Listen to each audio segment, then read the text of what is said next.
I'm Gene Gonzalez. I'm Chef Patron of Cafe Isabel and President of the Center for Asian Culinary Studies. And welcome to my place.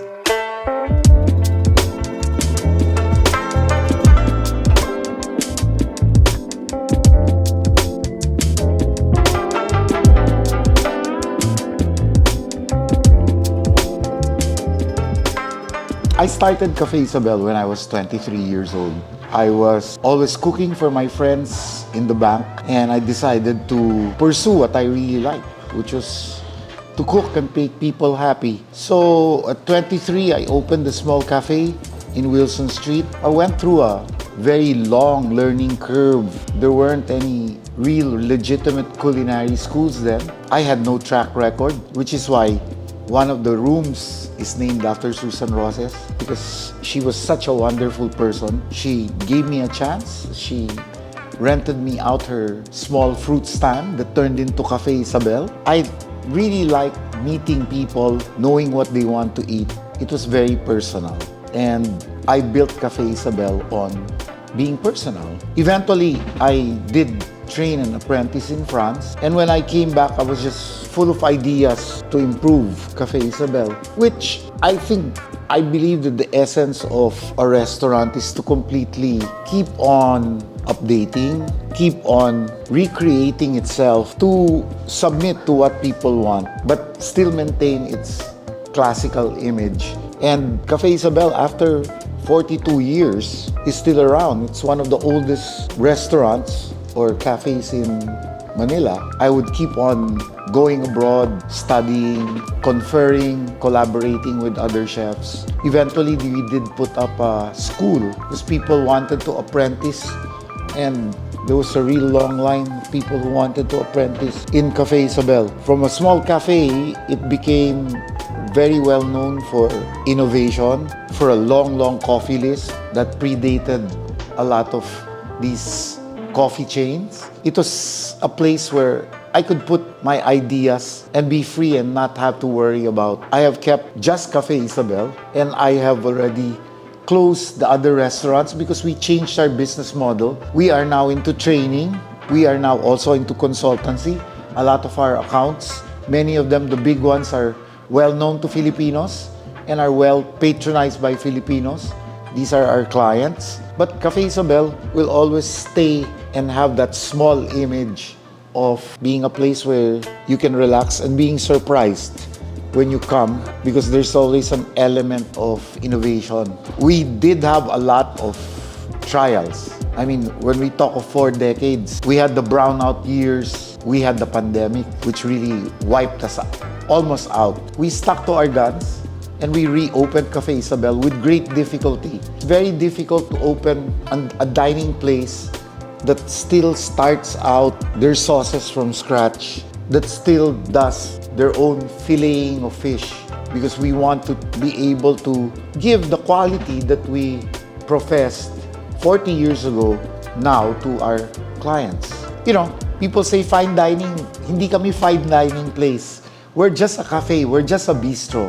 But we want to do our food in a very satisfying fashion. So, hindi naman kailangan fine dining. Kailangan lang honest yung cooking. A lot of very good chefs have passed through the kitchens of Cafe Isabel.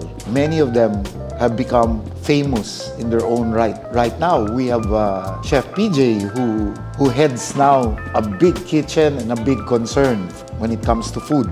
They are all my proud products. They're just like my younger brothers who went off on their own. I take great pride in that.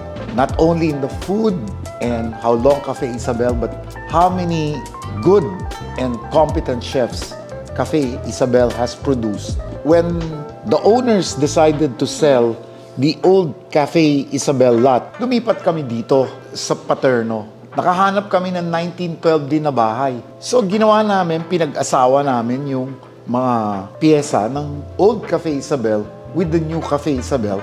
And we were able to come up with something that was familiar to our old clients. Many of the old clients here, ang mga anak nila, kinasal na rin at may mga ini-expect ako na magiging apo ng Cafe Isabel.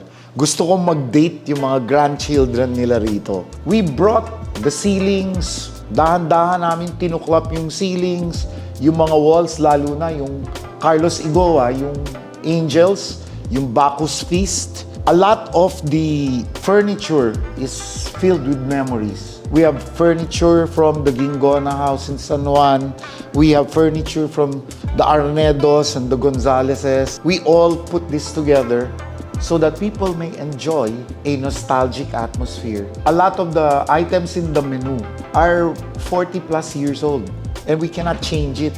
Kasi nagiging emotional ang mga tao, yung Caesar salad, yung mga pasta, yung mga classical dishes na lengua, and even our steaks.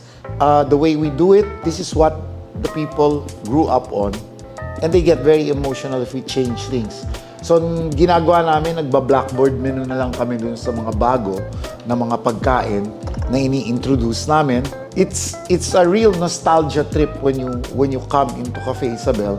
Now, we involve ourselves with the San Juan government where we help out. Charity begins at home, so we help out people who are jobless. We give them training. This is right now what we do in the school that came out of Cafe Isabel, the Center for Asian Culinary Studies. We would like to invite everyone, and we want you all to know that we are open again. After the pandemic, it was difficult to start, but it took a lot of faith, and we reopened Cafe Isabel. And people are starting to come in. They're starting to enjoy the old food.